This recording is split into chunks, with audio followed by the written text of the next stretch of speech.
All right. Listen, everyone. This is a very important communication. Use it every day. We're social animals. Without talking every day, we become unhealthy. Now, there's 3 steps that I've learned through my years, various jobs involving coworkers, and college courses and high school classes involving speech and writing. The 3 steps would be your confidence, listening, and the response. And all of these done effectively can result in positive communication. So the first thing, confidence. It's your participation, your mindset, and the readiness you have. It's also your comfort. For example, I could say, did they notice when I messed up? Am I doing it right? How do I look? Michael Stevens from Vsauce, he talked about how human psychology has what's called negative biases, and we always think in a negative way. Although you just got to get over that, and you can start looking at people as they are. And Eleanor Roosevelt even said this: you wouldn't worry so much about others, what others think of you, if you realized how seldom they do. How unfortunate it sounds. Each and every one of you is not the first thing on my mind. First thing on my mind is how well I'm doing and if I'm getting my message to you. And the same goes for you probably, like, what am I going to eat for dinner, etc.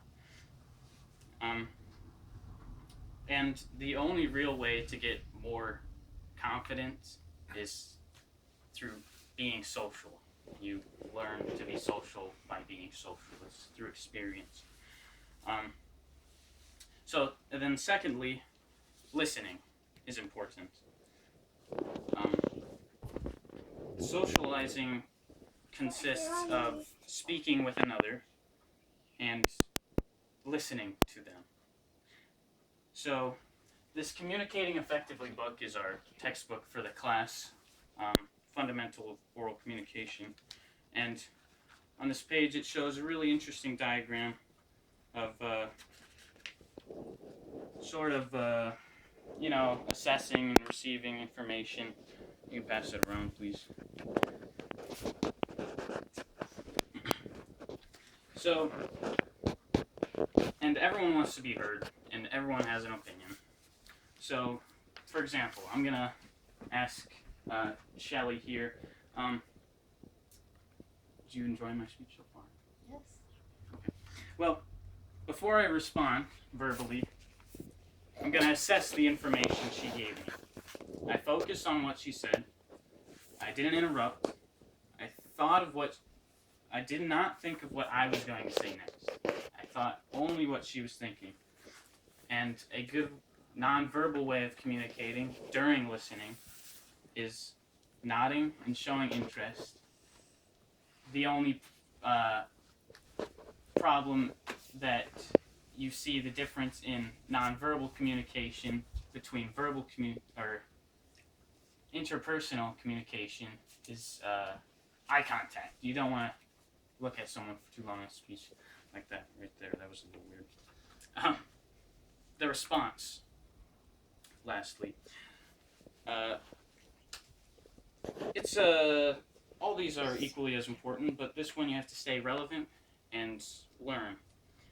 GCF Global wants balance of energy and empathy when responding. You also want to use appropriate language and no offending. So I'm going to respond to Shelly here. Thank you. It means a lot. And with that, I don't think I offended her with any of the language, and I really used what she said and added on to it. So in conclusion, preparing and participating conveys your confidence, and then that's followed by listening, and finally you have to respond with a good answer.